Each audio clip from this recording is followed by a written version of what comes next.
Elle avait raison parce que le latin a fait mon bonheur. Le latin m'a permis d'avoir une mention au bac. Et par-dessus tout, le latin m'a permis de connaître l'étymologie du mot bonheur.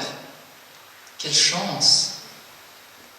Le bonheur, son étymologie, ça a donc un rapport avec la chance. C'est pour cela qu'on dit au petit bonheur la chance. Et la chance, eh bien, c'est inattendu. Et l'inattendu, ça ne se refuse pas. Mais je suis bien conscient que le terme bonheur a évolué, que sa signification a changé. Alors, qu'est-ce que c'est le bonheur actuellement? Le bonheur, c'est très philosophique. J'ai donc soulevé mon lit, ressorti tous ces livres de philosophie qui m'ont permis d'avoir un super 6 au bac. Et il s'avère que le terme bonheur, contrairement à ce que l'on pourrait penser, c'est un état qui n'est pas statique. Le bonheur, c'est un état de plénitude qui est éphémère. La vie, elle est faite de petits moments de bonheur. Mais ces petits moments de bonheur, toutefois, ils durent dans le temps. Et quelques années après, vous vous rappelez de ces petits moments de bonheur. Alors oui, nous pouvons faire le bonheur des autres malgré eux. Nous pouvons faire le bonheur des autres même s'ils le refusent. Parce que le bonheur, il vous tombe dessus et vous ne pouvez pas le refuser.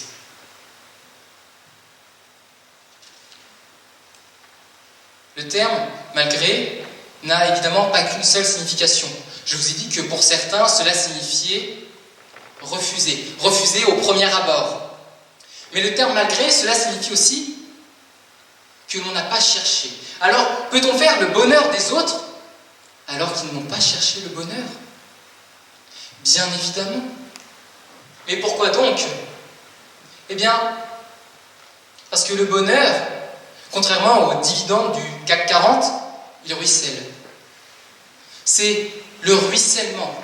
Le bonheur de quelqu'un, il va vous tomber dessus. J'ai remporté le concours d'éloquence de l'Université de Rouen. Beaucoup de bonheur.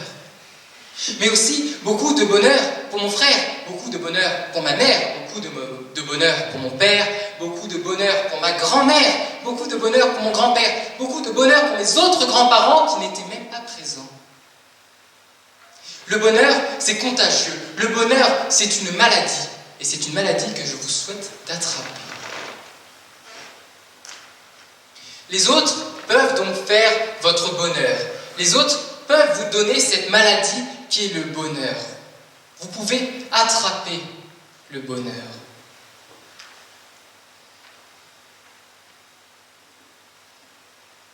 Mais est-ce que seuls les autres peuvent faire votre bonheur? Est-ce que uniquement le bonheur de quelqu'un peut faire votre bonheur? Eh bien non. Dans la Déclaration des droits de l'homme et du citoyen de 1793, l'article 1 dispose « Le but de la société est le bonheur commun ». Alors l'État peut faire votre bonheur. Sans que vous cherchiez votre bonheur, l'État va le faire pour vous. Et c'est une chance. C'est une chance parce que du coup, le bonheur peut vous tomber dessus par de multiples moyens. Soit le bonheur d'un autre vous arrive, soit l'État fait directement votre bonheur, soit les deux. Estimez-vous heureux qu'on puisse faire votre bonheur sans que vous le cherchiez. Mais il n'y a pas que l'État, il n'y a pas que le bonheur des autres qui peut faire votre bonheur. Mais quoi donc alors? Eh bien, il s'avère qu'en France, on dit souvent « le malheur des uns fait le bonheur des autres ». Et c'est vrai. Il s'avère qu'il y a une personne qui, depuis le lycée, je la déteste amèrement. Ne vous moquez pas. Je lui souhaite vraiment tous les malheurs du monde. Dès qu'elle parle, je la trouve exécrable.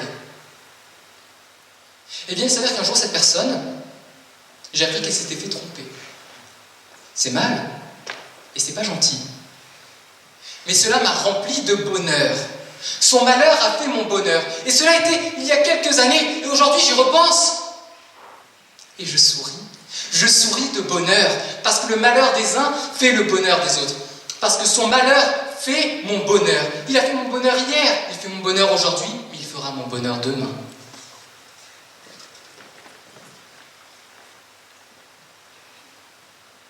Je vous ai évoqué plusieurs termes de bonheur, plusieurs termes de malgré. J'espère ne vous avoir pas perdu dans autant de définitions. Mais je n'ai pas évoqué le fait que, pour certains, le bonheur, ce n'est pas réellement concret. Le bonheur, c'est un petit peu plus que ça. Et c'est notamment le cas de certains philosophes. Kant disait « Le bonheur désigne une simple espérance ». Alors, pouvons-nous faire espérer les gens sans qu'ils n'aient cherché eux-mêmes à espérer? Bien évidemment. Nous faisons espérer les fonctionnaires en leur faisant croire qu'à leur retraite, cela compensera toutes ces années qu'ils n'ont pas passées dans le privé. Nous allons faire croire à ce garçon que lorsqu'il sera mature, il pourra sortir avec la plus belle fille du lycée, alors que comme moi petit, il n'est juste pas très beau. Nous pouvons donc faire espérer les autres malgré eux. Nous pouvons faire le bonheur des autres malgré eux. Et cela, peu importe la définition que vous accordez au terme malgré, la définition que vous accordez au terme bonheur. Oui, nous pouvons faire le bonheur des autres. Oui, nous pouvons. Mais une autre question se pose. Le voulons-nous vraiment? Merci.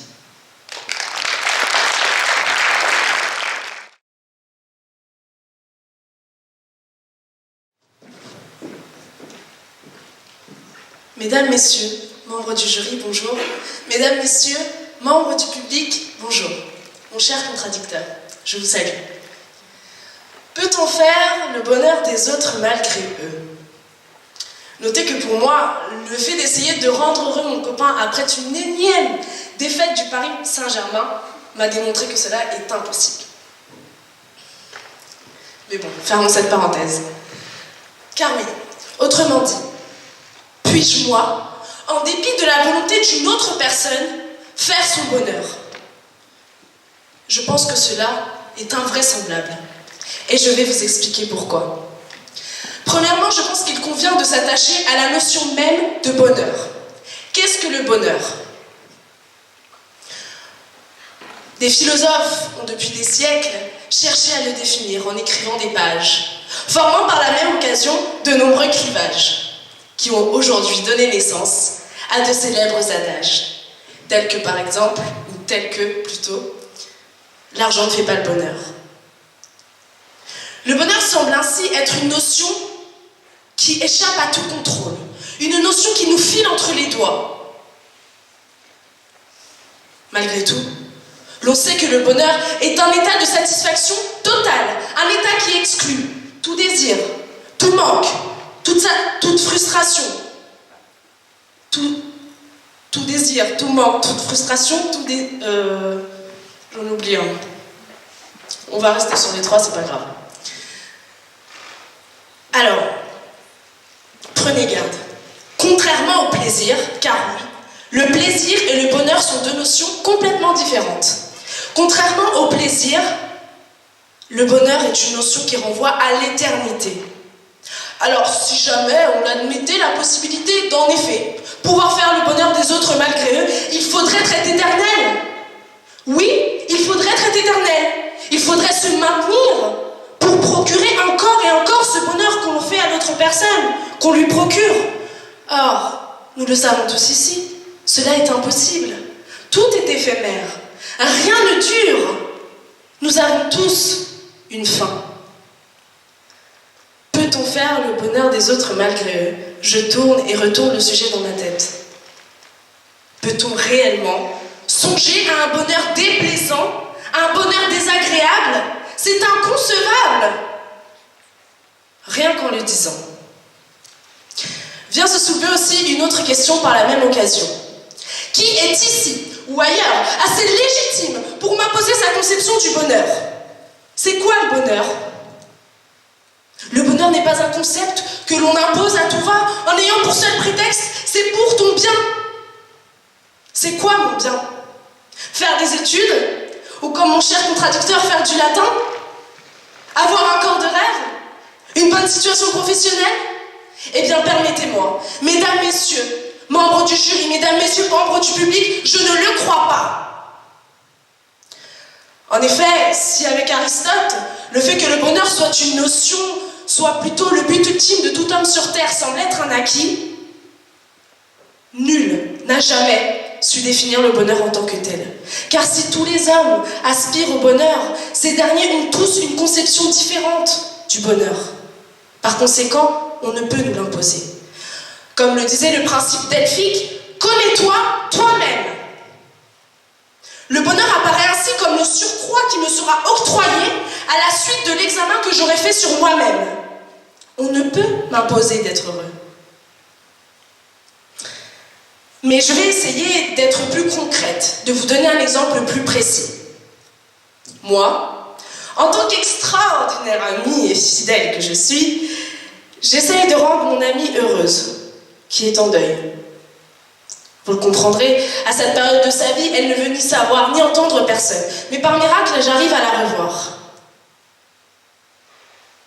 Je me démène, je fais tout pour la rendre heureuse. Et je vous le demande aujourd'hui, de quel droit puis-je entraver à sa liberté? Puis-je aller contre de sa volonté portée sur le choix d'être triste, d'être malheureuse? De quel droit? Finalement, peut-être que cette période de chagrin est pour elle utile pour extérioriser, pour exprimer tout son chagrin et ensuite pouvoir passer à autre chose. Comme le disait un célèbre, je ne sais pas si vous le connaissez, mais une citation japonaise qui disait « Le malheur peut être un pont vers le bonheur. Cela ne dépend que d'elle. Ce n'est pas à moi de la forcer d'être heureuse. » De plus, on peut noter que de multiples essais ont été portés afin de rendre nos semblables heureux. Ils ont tous été voués à l'échec, notamment dans le champ éducatif, par exemple le cas de l'enfant. De plus en plus, la spontanéité de l'enfant est prise en compte, sinon privilégiée. Dans un divorce, par exemple, l'enfant peut intervenir dans le divorce de ses parents, seulement s'il souhaite être auditionné. Alors, comme le disait Kant dans son traité de pédagogie, l'État ne peut nous contraindre, ne peut contraindre ses citoyens au bonheur, cas dans lequel il deviendrait un État paternaliste.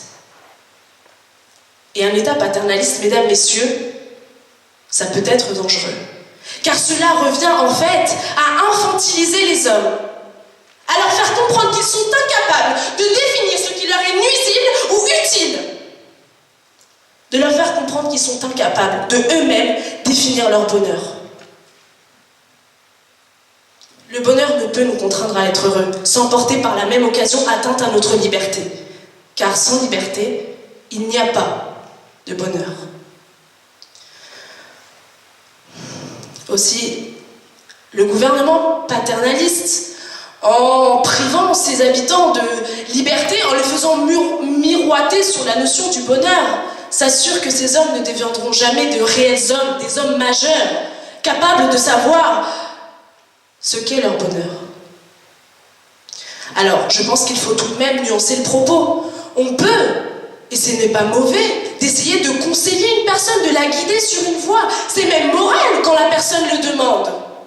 Mais c'est inopportun de vouloir faire le bonheur des gens alors qu'eux-mêmes ne le veulent pas. Comme le soutenaient mille, aussi louables, aussi élogieuses soient nos intentions, on ne peut porter atteinte à la liberté d'une personne. C'est capital. Il s'agit ici de protéger notre bonheur des caprices d'autrui. Enfin, pour terminer, je pense que le réel bonheur, c'est être l'artisan de sa propre vie. Fonder son existence selon sa seule idéologie. Et bien sûr, en ne nuisant à personne. Car dans ce cas-là, il ne serait pas étonnant que l'on nous sanctionne. Merci beaucoup de m'avoir écouté.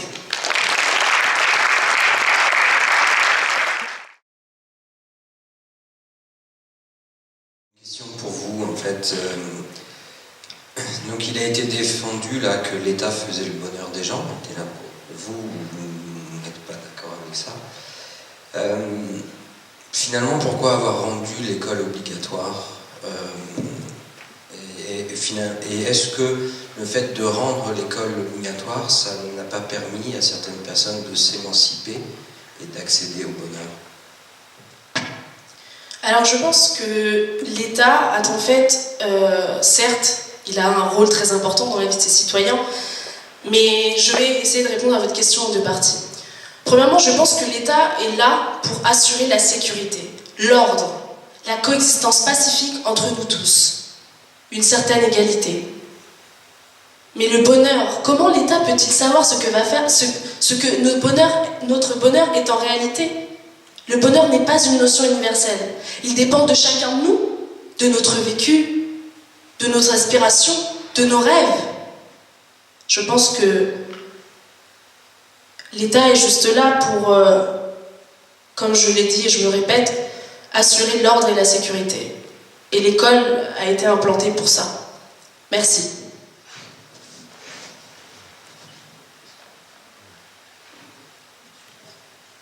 Petite question pour vous, Grégoire, justement, est-ce que vous pouvez toujours soutenir en l'état actuel que l'État fait le bonheur, que c'est toujours une œuvre commune? Vous faisiez allusion à la Constitution de l'an 1. Est-ce que c'est toujours d'actualité? Qu'est-ce que vous en pensez?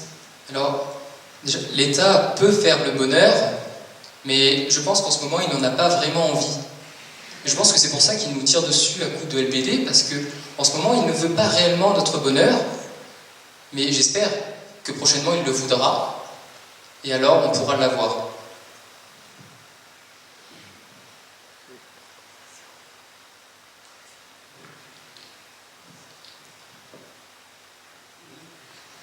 Juste, donc, je ne vais pas dévoiler votre prénom. Chanel. Chanel.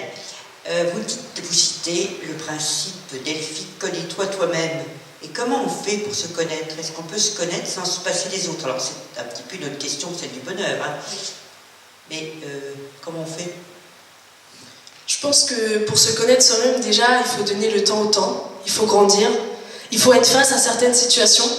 Par exemple, des situations de malheur, des situations courantes aussi dans la vie. Pour voir nos réactions, il faut aussi, et c'est vrai, je pense, connaître d'autres personnes, parce que certaines personnes font ressortir des choses en nous on n'avait même pas conscience de ce trait qu'on pouvait avoir en nous. Je pense que connais-toi toi-même implique une certaine sagesse et implique de laisser que le temps agisse en nous pour nous montrer la personne que nous sommes vraiment.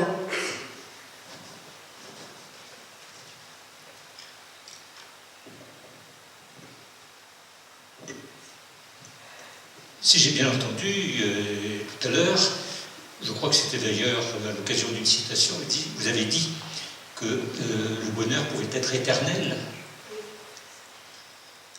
Comment peut-on associer la notion d'éternité au bonheur? Alain a écrit « Un amour qui se veut éternel a besoin d'un objet qui ne meurt point ». Alors, je vais répondre à la première question, à la première partie de votre question, qui est celle que j'ai le plus compris. Alors, en fait, il faut dissocier différentes choses. Le plaisir, c'est par exemple, va surgir face à une situation. Par exemple, je ne sais pas, si vous avez des enfants, ou je ne sais pas si vous avez une fille, elle tombe enceinte, voilà, c'est un moment de plaisir, c'est un moment d'euphorie. Le bonheur, c'est pas un instant T. Je trouve que le bonheur, c'est éternel. Il y a même certains philosophes qui soutiennent que, en fait, l'homme ne pourra jamais être heureux tant qu'il y a un homme, en fait. L'homme a toujours des désirs, on veut toujours plus. On va avoir un poste, on va avoir une voiture, on va se dire, moi je veux la dernière voiture, ou je veux ce poste-ci, et je vais tout faire pour y arriver. On a toujours des désirs. Et le bonheur est un état où il n'y a plus de plaisir, il n'y a plus de désir. Parce que justement, tout a été satisfait. On est au plus haut point du plaisir, tellement qu'il n'y en a plus à côté. Merci.